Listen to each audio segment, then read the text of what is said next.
आजादी का अमृत महोत्सव।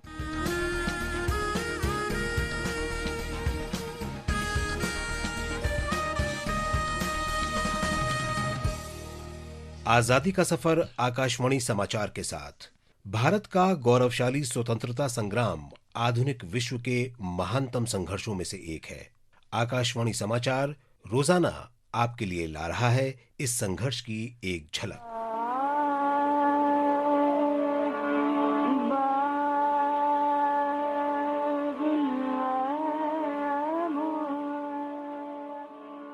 वर्ष 1856 में 11 फरवरी को अंग्रेजों ने अवध साम्राज्य को भी अपने अधिकार क्षेत्र में ले लिया था। सन 1856 तक अवध को छोड़कर और सभी प्रमुख साम्राज्य ब्रिटिश ईस्ट इंडिया कंपनी के नियंत्रण में आ चुके थे। अंग्रेज अवध को भी अपने अधिकार में लेना चाहते थे, लेकिन उस पर हमला करने का कोई कारण निकाल नहीं पाए थे। अवध के लिए गवर्नर जनरल डलहौजी ने कहा था कि अवध एक चेरी है जो एक न एक दिन हमारे मुंह में टपक जाएगी।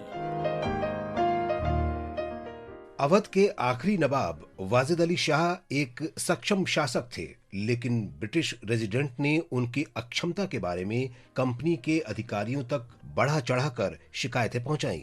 इससे ईस्ट इंडिया कंपनी को अवध पर हावी होने का बहाना मिल गया। 7 फरवरी 1856 को गवर्नर जनरल डलहौजी ने आंतरिक व्यवस्था का हवाला देते हुए वाजिद अली शाह को हटाने का आदेश दे दिया।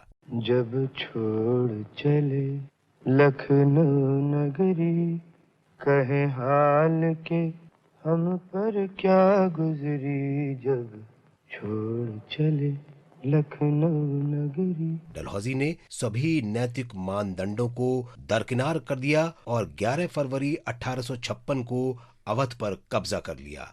अवध पर कब्जे के बाद अंग्रेजों और भारतीयों के बीच तनाव और बढ़ गया। यही तनाव और विरोध अंततः 1857 की क्रांति में बदल गया।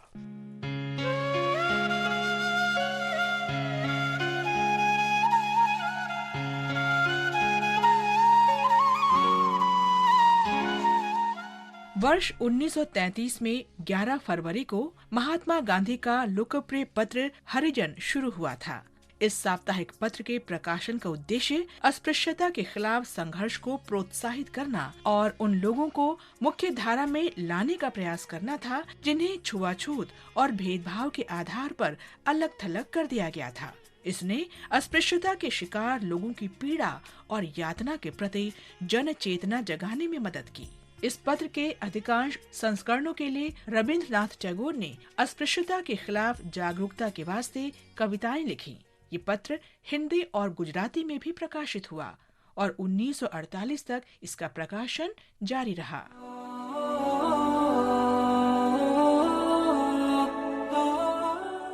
आज ही के दिन हम स्वतंत्रता सेनानी और देश के पूर्व राष्ट्रपति फखरुद्दीन अली अहमद को भी याद कर रहे हैं। उनका निधन 1977 में 11 फरवरी को हुआ था। वर्ष 1905 में दिल्ली में जन्मे फखरुद्दीन अली अहमद सेना के एक डॉक्टर के पुत्र थे जो असम के रहने वाले थे। अहमद 1925 में पंडित जवाहरलाल नेहरू से मिलने के बाद इंडियन नेशनल कांग्रेस में शामिल हो गए और स्वतंत्रता संग्राम में कूद पड़े। 1942 में उन्होंने भारत छोड़ो आंदोलन में सक्रिय रूप से भाग लिया। उन्हें गिरफ्तार कर लिया गया और 3.5 वर्ष के कारावास की सजा दी गई। आजादी के बाद 1952 में फखरुद्दीन राज्यसभा के लिए चुने गए। इसके बाद वे असम सरकार के महाधिवक्ता बनाए गए।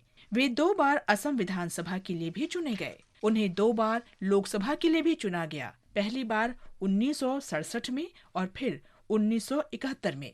एक कैबिनेट मंत्री के रूप में उन्होंने कृषि, सहकारिता, शिक्षा, औद्योगिक विकास और कंपनी कानून जैसे विभिन्न विभागों की जिम्मेदारी संभाली। फखरुद्दीन अली अहमद 1974 में देश के 5वें राष्ट्रपति बने और 11 फरवरी 1977 को अपनी मृत्यु तक इस पद पर रहे।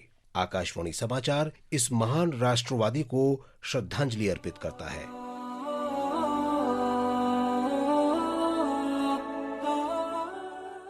और अब आकाशवाणी समाचार के साथ आजादी का सफर की ये कड़ी यहीं संपन्न होती है। कल फिर मिलेंगे अगली कड़ी में।